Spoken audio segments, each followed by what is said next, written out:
अपितु अजामिल गजगन काऊ, भये मुकुट हरि नाम प्रभाऊ।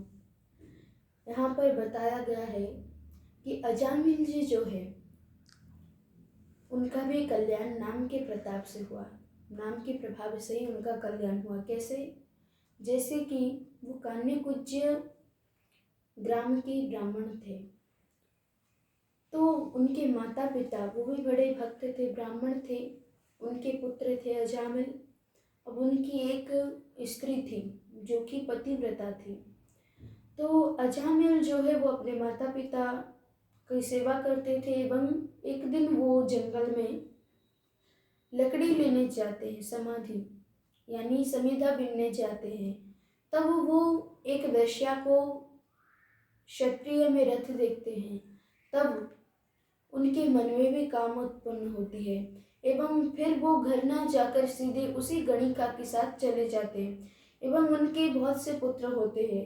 एक दिन संत आते एवं जब संत जाते हैं तब उन्हें उपदेश देकर जाते हैं कि तुम्हारा जो पुत्र हो उसका नाम नारायण रखना। अब वो पुत्र हुआ, उसका नाम रखा नारायण। तो अब पुत्र धीरे धीरे बढ़ने लगा। एक दिन अजामिल की मृत्यु की समय आई, तब जो यमदूत लेने आए तो यमदूतों की विकराल रूप को देखकर अजामिल डर गया और कहता है, पुत्र नारायण मुझे बचाओ। तभी भगवान के दूत आए एवं उनकी रक्षा की। तो ये सब क्यों हुआ?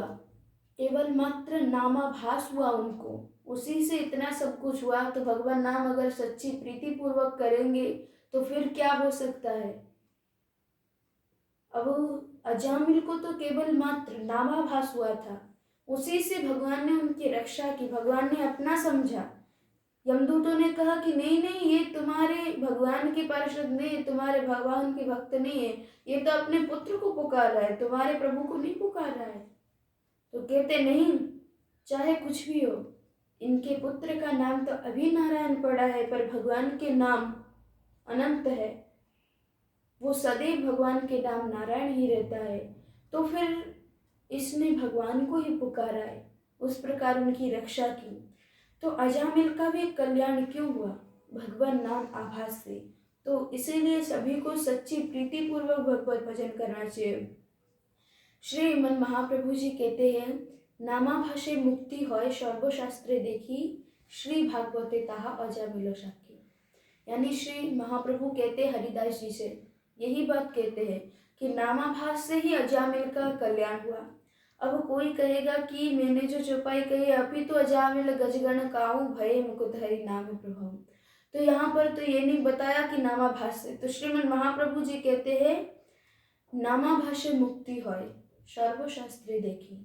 यानी श्रीमन महाप्रभु जी कहते हैं कि नामाभास से ही उसका मुक्ति हो गया, वो ही सर्वशास्त्र में बताया गया है। एवं उसके बाद कहते हैं, सुनिया प्रभुर सुख बाढ़ोए अंतरे, पुनरोपि भोंगी कोई पूछो तहारे। अब हरिदास जी ने जब कहा तो श्रीमन महाप्रभु मन में बड़े आनंदित हुए। क्यों? क्योंकि वो सदैव भगवत कथा आदि श्रवण करते रहते थे और ज्यादातर तो वो गोपी गीत, अजामिल उद्धार आदि श्रवण किया करते थे। तो अब जब हरिदास जी उन्हें भगवत कथा श्रवण करा रहे, उन्हें और भी आनंद हो रहा है और वो कहते हैं भगवान कि पृथ्वी ते बहु जीव स्थावर जंगम, इहा शबर की प्रकारे होइवे मोचन। यानी श्रीमन महाप्रभु जी कहते हैं कि हरिदास, इस पृथ्वी में स्थावर जंगम है, स्थावर जंगम, उनका कल्याण कैसे होगा? अब कहते हैं कि जो मनुष्य है वो तो केवल मात्र भगवान नाम उच्चारण करेंगे, उसी से उनका कल्याण होगा। पर जो स्थावर एवं जंगम है, पशु पक्षी, स्थावर यानी वृक्ष, जो कि एक स्थान से चलकर दूसरे स्थान पर नहीं जा सकते, उन्हें कहते हैं स्थावर। तो इनका कैसे कल्याण होगा? तब श्री हरिदास जी कहते हैं कि हरिदास कहे प्रभु श्री कृपा तोमार, स्थावर जंगमेरो प्रथम कोरिया छो निस्तार। कहते प्रभु, आपने सबके कल्याणार्थ करने के लिए जब आपने भगवान नाम कीर्तन किया तो उसके पूर्व आपने सर्वप्रथम स्थावर जंगम का ही कल्याण किया।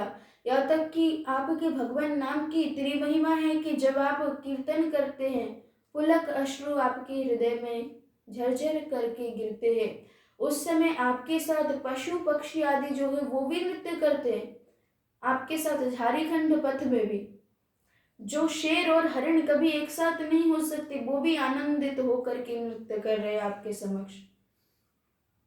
तो उनकी कोई बैर भाव जो दुश्मनी है वो भी दूर हो गई। तो उनका तो कल्याण आपने कर ही दिया, उनका तो कल्याण श्रवण से हो गया। एवं जो वृक्ष आदि है, जब आप उच्च ध्वनि करके कीर्तन करते हैं तो वो ध्वनि जा करके जो दीवार आदि है, स्थावर है, उनसे जाकर के टकराती है और टकराने के बाद वो प्रतिध्वनि होती है, गूंजती है। अब जैसे व्यासदेव जी पुकारते हैं, पुत्र तुम कहाँ जा रहे हो, सुखदेव जी को पुकारते हैं, तब वो ध्वनि जाकर के जो खाली जंगल है वन में जाकर के टकराती है और प्रतिध्वनि होती है। उसी प्रकार जब आप भगवत नाम करते हैं उच्च ध्वनि स्वर से, वो जाकर के टकराती है और टकराने के बाद वो प्रतिध्वनि करती है। प्रतिध्वनि माने वो प्रतिध्वनि नहीं, कीर्तन करते, भगवत कीर्तन, उसी से उनका कल्याण हो गया। इस प्रकार श्री हरिदास जी कहते हैं कि आपकी कृपा से उनका भी कल्याण हो गया। एवं कहते हैं तुम्हारे कृपाई यही अकृत कथन, यानी जो किसी ने नहीं किया वो आपने कर दिखाया, इसलिए आप ही करुणामय हैं। एवं कहते हैं सकल जगते है उच्च संकीर्तन, सुनिया प्रेमावेशे नाचे स्थावर जंगम। यानी कहते हैं सब जगत में आपकी कृपा से सबका ही कल्याण हो गया। एवं आपकी कृपा से जब आप भगवत भजन करते हैं तो प्रेमावेश में आकर वो भी नृत्य करते, कीर्तन करते। इस प्रकार आपकी कृपा से सबका ही कल्याण हुआ। तो वो किस लिए हुआ? भगवत नाम से। तो भगवत नाम ही है जो कि कलयुग में सर्वश्रेष्ठ है एवं आधार है कलयुग में। कलयुग नास्ते व नास्ते व नास्ते व गतिर्न था।